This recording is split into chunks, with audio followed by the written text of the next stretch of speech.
I hope you're having a very good Identity Shield so far, and I'm wishing you all the best for the second day. So, I'm Gaurav here, and I'm going to present my session about hacking and coding. So, yeah, let's begin. So, a bit about myself. I'm a principal engineer at miniOrange, and I'm basically a programmer at heart. I've been programming since when I was 10 years old. I have around 12 years of experience working in software development. Um, and yeah, pretty much everything about coding I love to delve into. You can pick any programming language that you can think of, and I would have at least tried my hand at it. At least a hello world would be fine. Any programmers out there, by the way? Yeah, actively involved. That's great. And any hackers out there? Oh, oh, lovely, perfect. And it's still in a minority, but that's okay. Great, perfect. And I love working since I'm in the cybersecurity field. So I love reading about a lot about cybersecurity and how best to implement cybersecurity hygiene practices. So that is something I love. Yeah. So first things, why do you want to hack? Probably because we are familiar with the matrix, and you always feel like, okay, I'll hack something and I'll get into some mainframes and do some cool stuff. Not always, yeah, but sometimes. But yeah, so why I do that is basically because since I'm a programmer, I love to rip apart stuff and to its bare bones and see how I can build it back up in a better manner. So that includes all your performance side, and as well as security side of things. So that's what my intention about doing all of this was. So yeah. So this is what I was talking about. App development and hacking are at somewhat of a different world altogether. So I like to do it right down in the middle, where it's a good intersection of app development and hacking practices. So that's where I like to explore. And so yeah, what all I did to, like, basically, since I'm not a hacker a native hacker, I am a programmer. So I had to learn a lot of the stuff while trying to do all of it. So what all I did, I tried a lot of different tools. I experimented with way too many tools, Nessus, Burp Suite, and a lot of these OS WAP and all. So a lot of these stuff I tried out. I installed Kali. I tried doing random scans on random softwares, and I was trying to see what all I could do.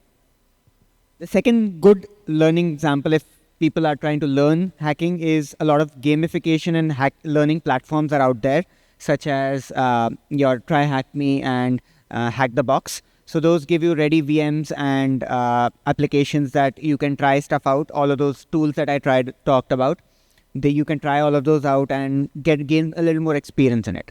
So all of that I tried. And a very good tool that I found while trying to learn is Reddit. Interestingly, yes. So you'll learn a lot of stuff from Reddit. You'll read up a lot of people's journeys into hacking. So that's pretty interesting if you want to try it out. There are a lot of good subreddits on there. Right? And so what it gave me was a semi-hacker mindset. I could think, okay, well, by looking at an application or looking at a form, I could try to think about, okay, how can I best exploit it? What all I can pass on here? Are they doing their validations? Are they doing their cybersecurity practices better? So I used to think from that perspective after trying those tools. And I started looking at random logs of networks and applications and try to see if I could pinpoint something going wrong or something going awry. So I mean, a lot of it was just random stuff. I could not make much out of it at most point in time, but sometimes you did end up finding something. So it's pretty interesting if you want to try it out. Okay, so was I satisfied about it? Not always, because since again I'm a developer, so I had worked with different customers, and we had some internal products as well that they had not tried my hand on. So yeah, I had a lot of different apps, customers and all. So I wanted to see if I could find something there using the experience that I just got. So there are 3 case studies that I want to cover. So a lot of those apps are from our customers. A few of them are in a proof of concept stage and everything. So those are not the exact ones. I have tried to recreate a bit of those applications just for this purpose, so that the end customer and anything is those get obfuscated. So, but it's pretty similar. The vulnerabilities are still there, and yeah. So I'll cover 3 of them. The first case study is a Node.js based application. So it's a very simple based application where it exposes an API layer for authentication and data retrieval. So and that services connected to a Postgres database. And yeah, so the first thing that I tried, I hooked it up to, I did a random scan using WASZap. And if you see the slide, you can see a lot of those vulnerabilities have already been pointed out. The most common one being the SQL injection and anti-CSRF tokens and the CSP header. A lot of those vulnerabilities can be fixed through configuration as well. But SQLi and all, they definitely need something on the code side of things. So now that I did an automated scan, it's always good to back it up with a manual scan. So I just hooked it up to Burp Suite, and I tried to look at the different requests and responses to see what I could find. And as a simple text, I could see that I was able to pass in a username, and I was able to get the user data associated with that specific user. And the next thing that I did, I tried an authentication API. Very simple stuff. If I tried in, it gave me a simple JSON response for authentication and an appropriate status code in case I passed in the incorrect credentials. Now, what I found initially was I expected that there will be some issue with authorization. But what I found was that the authorization header was missing altogether. So I could just pass it from an unauthorized client, and I would be able to get information associated with it. Second stuff was that it was leaking server information. Now, if you can see that highlighted section, it shows you that it's powered by Express. So anyone familiar with Express, they'll know that, okay, these are the vulnerabilities associated with Express. And if you want to try Metasploit and all, it'll even give you a ready hack attacks for those specific versions of Express. So that's a vulnerability as well, though this can be easily solved by configuration. And the third thing that I found was that it was vulnerable to SQLi. I just passed in a very standard commented out payload for SQLi. And I was getting a proper response rather than a bad request, which should generally be the case. And I delved a little further in it, and I passed in the simple user or equal to 1, and I was still able to get the user information without even passing a proper username of the first user associated with it. And then I tried a slightly different thing. Since this is like a gray box thing, I had a slight idea about how the data is stored. So I was able to craft a special payload for it, and I was able to dump out the credentials. Now, even though these are hashed, I was able to dump it out. And if you see the first name thing or the username thing, actually, it has the password, the hashed password associated with it. And then what I did was I was able to decrypt that password using John the Ripper, and it was like barely took time. It was a weak password, so like it did not take much time as well. And I was obviously able to authenticate with that user using that new password. So yeah, it seemed like a success, but what it essentially did was that it exposed a lot of vulnerabilities of that particular system. So some of those were design vulnerabilities, some of those were more of simple code sanitization issues. Now, moving on to case study before I go on further is this is a simple XML based app. It did input sanitization for a particular XML type. So it's basically a SAML. If you're familiar with SAML, it tries to validate input to validate the SAML 2.0 metadata, and it determines whether that metadata is valid or not. So in this case, user uploads the XML, the system determines whether it's valid, and it gives you a particular response. So methodology is simple. I did not do, because it's a simple one-pager application, I just did a simple manual test with it with trying different payloads. And what I found was that it was vulnerable to the path traversal vulnerability, where I could just pass in, traverse the local file system where the metadata is hosted, where the application is hosted, and I was able to dump out the passwd file by traversing it path by path. So it did not validate whether it was an uploaded file or not. I could just manipulate it a little by the path. Case study 3. So in this case, it's basically an authorization application where after authentication, it will grant you a JSON web token, and you can send it to a connected application, which can then reuse that token for getting user information. So that was the application. It's a Spring Boot based application, and I just tinkered around a little with the parameters. And so what I found was that it was vulnerable to an open redirect, where I could just pass in a random redirect URI, and I was able to send the token after authentication back to that, and that token on a malicious application could be used for as a replay attack for getting information and stuff. So that was an issue. I was able to, instead of sending, if you see this, there's a redirect URI parameter. Instead of valid.com, I was able to send the token back to jwt.io, and I got all of that information. So that was the issue. So I tried three. Basically I was able to get a list of all common security vulnerabilities, including path traversal and improper or missing authorization in this case. There's an open redirect case and SQLi, and all of those basically come under the OWASP top 10, and there are just a few of them. So now that I have looked at the applications, now was I still satisfied? Because again, I am still a programmer at heart.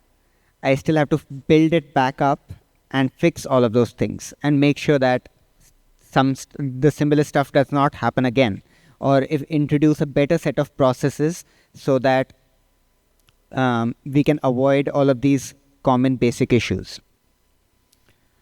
So here we come to security by design. Now, I don't know how many of you guys attended Kapil's session on shift left, because this is something very similar to that. So what my process here is to have multiple checks and balances for writing, deploying, and verifying code at all sets of the code journey, which is right from writing code to secure code reviews to testing during your CI/CD pipelines, which includes your manual and automated tests, and then having an external test in production or pre-prod. That depends on the organization. So first step is writing secure code. So I guess this is where the problem essentially starts, that we know how to write code, but since we are not from the security field, we do not have an active security mindset. So we still have to play a catch-up game most of the time. So how generally it works is we write a lot of code, then security team points out a lot of issues, then you end up fixing it, rather than the process itself, where you write sort of like a secure code from the start. So that's what I wanted to. And a few things that we can do, very basic from programmers' point of view. Your IDE, it gives you a lot of warnings about writing insecure code, and a potential issues that may encounter. But what we do, we tend to ignore a lot of it unless, of course, it's breaking a lot of things. So that is the stuff that we need to avoid, and we end up ignoring a lot of stuff. So I went back and looked at those apps, and if you see here, I have something called SonarLint installed here. So it's readily pointing out that this framework implicitly discloses server version information by default, and it's giving you a way to not giving you a way to fix it, but it's telling you explicitly that go ahead and fix it. So SQLi, it's even pointing you, if you went back and look at the code, it's showing you that it's susceptible to SQLi. And if you can see also that there's no validation on that end. In the Java app, this was not pointed out by the automated scan or the manual one. I went back and I looked at it, that there was a hard-coded secret associated with it, and the IDE itself is pointing out that, okay, it's a hard-coded secret. And when I went back and started looking at the code, I saw that the highlighted section shows you that there is a redirect UI that is passed from the request, and whatever is passed from the request is as it is sent back as a response, rather than validating what you have configured. So I can essentially intercept that request, which is what I did earlier as well, and send back that response to wherever I want to. So very few coding practices. Do not ignore IDE warnings. They are very important. Sanitization of user input, it's always understated. It's actually overstated, but still we end up not following it. Exceptions and warnings. We should always throw proper exceptions, throw proper error messages, so that, and obviously not validate those responses, and have a proper log mechanism in place, so that when we tie that to a SIM system, which is event management system, we are able to figure out if there's something going wrong associated with it. So that essentially leads you to writing somewhat secure code, but that's not the end of it. Right. Yeah, those are the ones. So ignoring IDE warnings, I want to delve a little more into it. So like that server information, it was there, and this I told you about how I installed linting on the system. So all of these are being pointed out by those linters, and you get them in pretty much any IDE. And they even give you a proper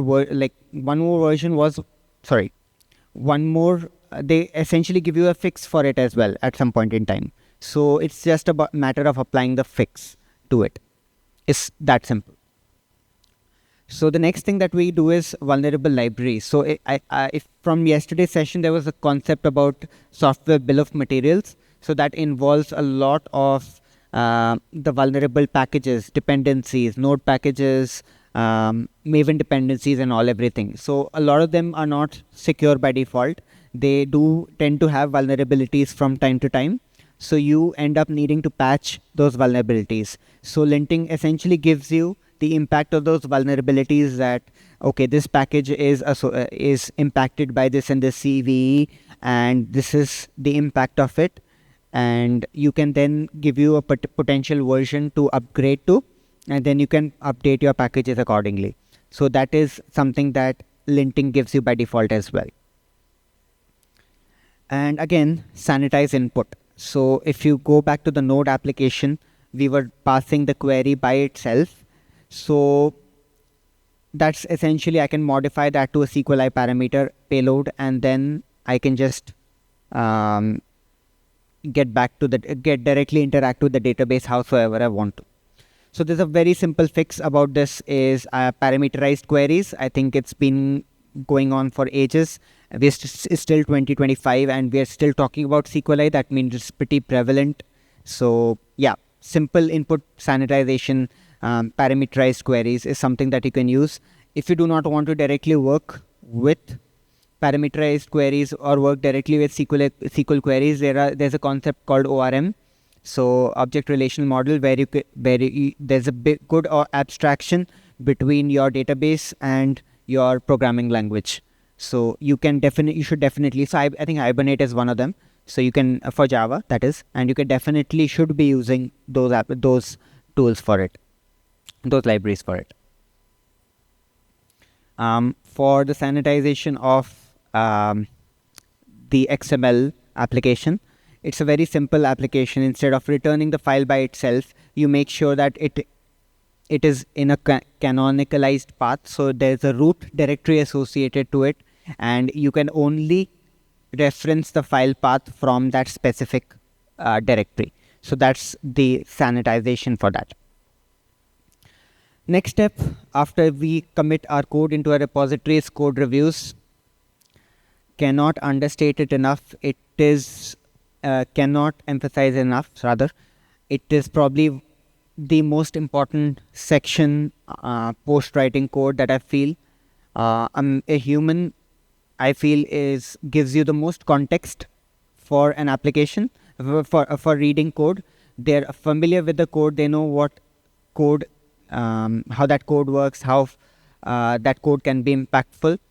So multiple levels of code reviews definitely should be there, and some secure guidelines needs to be on the part of the code reviewers. They need to have that security first mindset to make sure that the code that is being pushed out into the repository and into production is of a certain quality in terms of performance, in terms of code quality and security. So that needs to be there.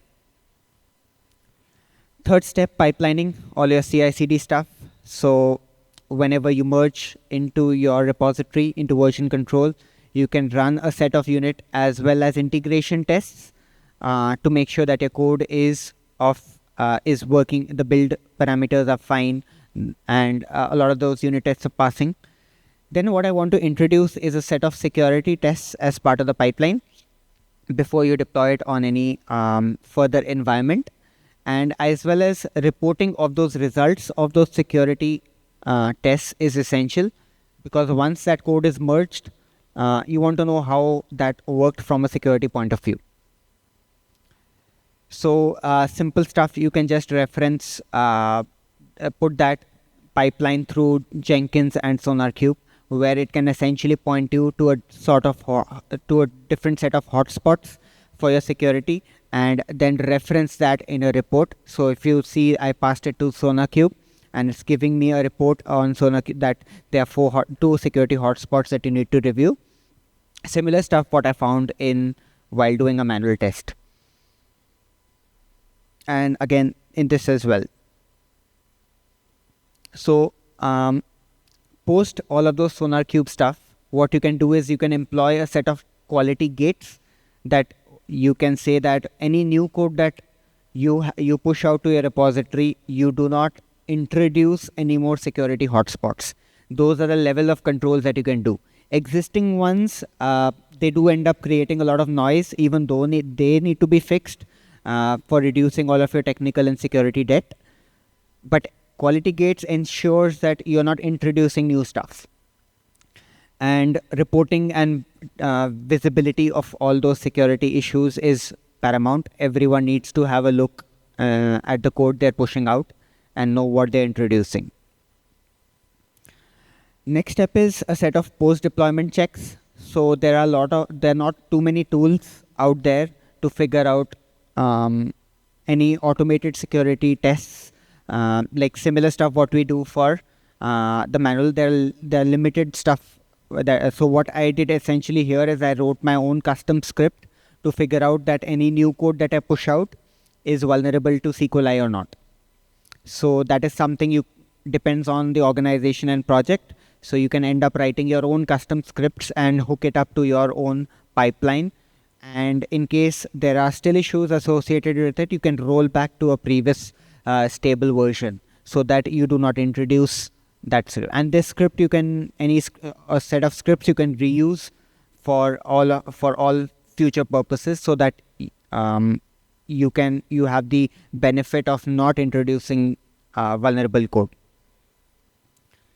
Okay, so the next step that we did was did a bit of manual automated web app testing, so that once your code is deployed on a staging environment, staging or pre-prod environment, you figure out that your code is not vulnerable. So not your code, this is more at an application layer where you're testing it from a client perspective. So even that you can automate. So I used a web app automation tool called Cypress, and I was able to ensure that any new code that I push out is not vulnerable to the path traversal vulnerability. And I tried to dump out the passwd after the fix that I pointed out earlier about the input sanitization, and I was not able to replicate that. So that's a success from that end, and even this can be hooked up to the pipeline. Okay, so now what all we accomplished? Everything is working. My code is sort of like a secure thing, but is it enough yet? The next step involves security testing, and that can be both internal as well as external. You should always have an internal security team testing it from a somewhat of a gray box perspective, where they know what the application does and what all you can break with it. And the external stuff as well, where you employ a complete third party and have them test your application by giving them a set of endpoints and say, okay, go ahead and break it howsoever you want to. So there is a good overlap that you're going to get from those security testing reports, but essentially you're going to get a little more information from the external team, so that because they're going to do it from an unbiased perspective, so it's always going to be better from their end. But so this there needs to be a good mix of internal and external security tests. So those they'll essentially be doing breaking apart the whole application from scratch. So it's a good idea to know where you stand from a security perspective after your application is deployed. Okay, so what did we get? Good security, good secure code writing through linting, and good security education, if I can call it that. Then good secure code reviews at your version control system. Tests using CI/CD through pipelines. That includes a manual as well as your automated staging, tests and staging in pre-prod environments. And then finally external steps in prod or pre-prod environments. In a piece. Finally, at least a good sense of inner peace. So that's somewhat good. So some key takeaways from the session. You can always go ahead and learn and hack. It's a good thing to do. It's a fun thing to do. Somewhat stressful at times, but fun overall. Hacking own web applications gives you some very telling vulnerabilities and the quality of code that you guys are, that we all are pushing out. And it gives you a very good stuff to look out, some very basic stuff to look out while writing code that can definitely improve the code from a quality as well as security perspective. And it gave us a shift left approach to introduce a set of processes that can prevent vulnerabilities from reoccurring, as well as improving your overall code base. And there should be multiple levels where checks are being done, security tests are being done to make sure that your code and your applications are secure. Okay, that was my session. Any questions? During the code reviewing and all, the names to the tool which you used, can you please tell us? For code reviews? Yeah. So code reviews, I did not do. You said no, some linting is, you get a lot of Sonar lint tools for your different IDEs. Okay. VS Code, IntelliJ, Pad, everything, you get it from pretty much every IDE that you have. And for CI/CD? Jenkins, and combination of Jenkins and SonarQube. No, we are using Octopus for CI/CD. Okay. So do we have any? It should be all possible. So a CI/CD that you can integrate that to any code SAST tools. Okay. And you should be able to get the similar sort of reports. And post deployment for web app automation testing. Yeah. So you can write your own Selenium or Cypress tests for it. No, you talked about some tool, right? Cypress kind of. So Cypress I used. You can use Selenium. You can write your own custom scripts as well for it. Okay. So more of it is custom only, but you have the so there are very few automated security testing tools which go into that client behavior. Most of Cypress them- is one which we can use. Cypress is just an automation tool. It's not a security tool at all. Okay. Okay. So I just leveraged it for my own testing. Yeah. But Right. you can write your own scripts for it. Okay. Yeah. Hi. Hi. Hi, Gaurav. Thank Hello. you for your talk. It was really interesting. I wanted, you don't just have knowledge in development, you are also looking at cybersecurity. So I was interested to know, we as security engineers are always interested for people, we always intend that people follow secure coding guidelines, write secure code, start making secure software right from the start. But doing that in practice is generally really difficult. Making people do that and asking them to do that is really difficult. Because in practice, we see a very big gap between deadlines and security. When developers are more forced to follow deadlines or have a lot of work on them, they generally will not write tests or check their code. They'll try to push something that is really just gets the job done, make a MVP of sorts.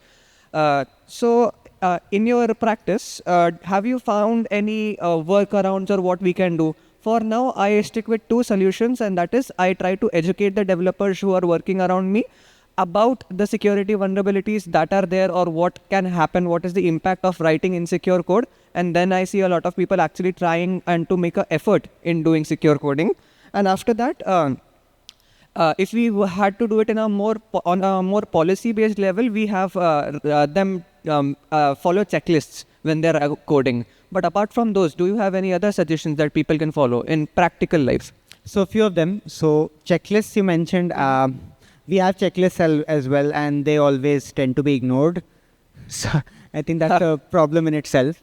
But so what we do right now is we essentially point out stuff that, like, if I am writing a particular piece of code, then what are the vulnerabilities associated with the code that I have written rather than the product overall.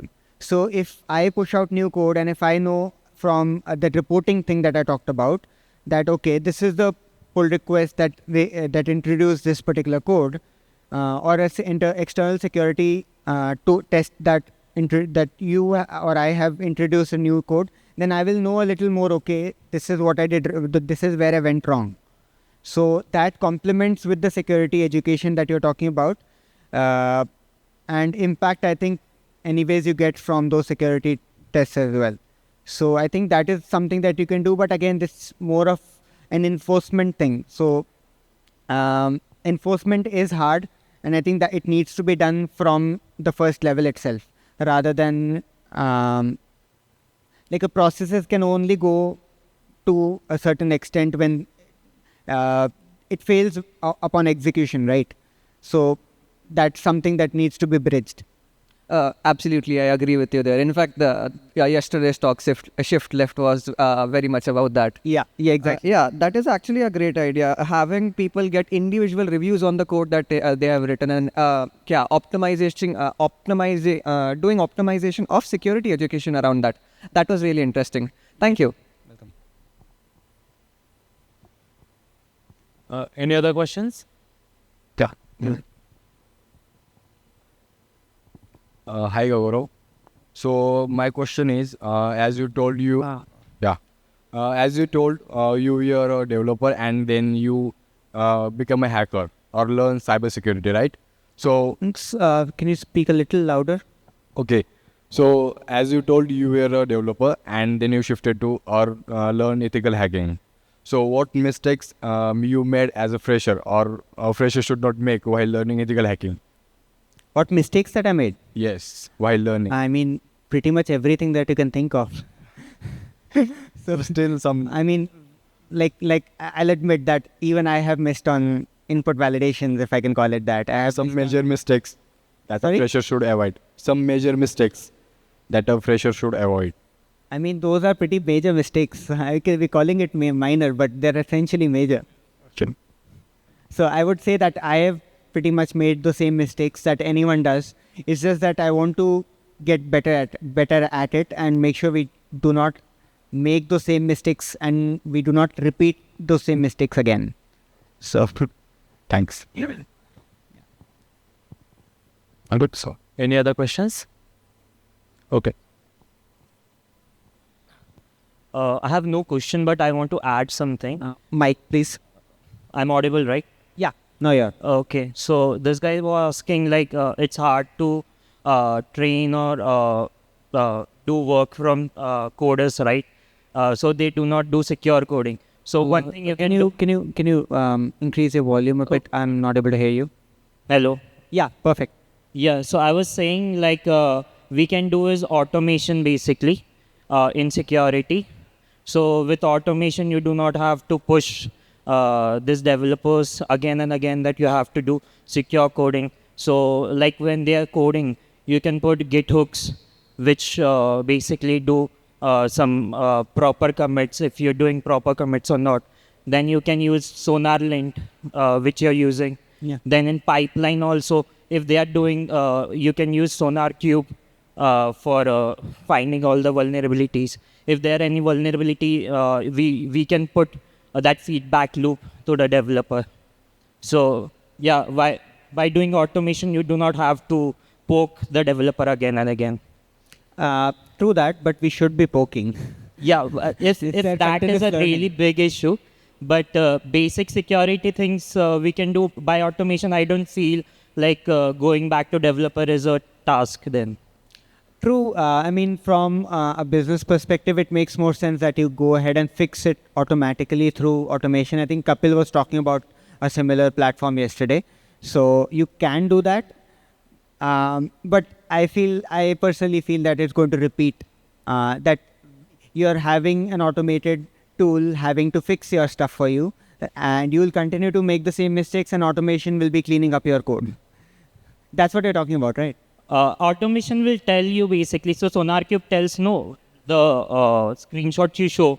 So if there is some vulnerability, SQLi vulnerability, so that specific coder will get that feedback that you have this vulnerability. So he can fix it before moving that code to deployment, any of the deployments. Yeah, that's the whole part of it. Yes. Yeah. So that is, I think, that adds to this guy's question. Yeah. All good. Okay. Huge round of applause for Mr. Gaurav for the very informative Thank session. you. There was a feedback there. If you have any feedback from my session or any content, you can give it. Right. Thank you.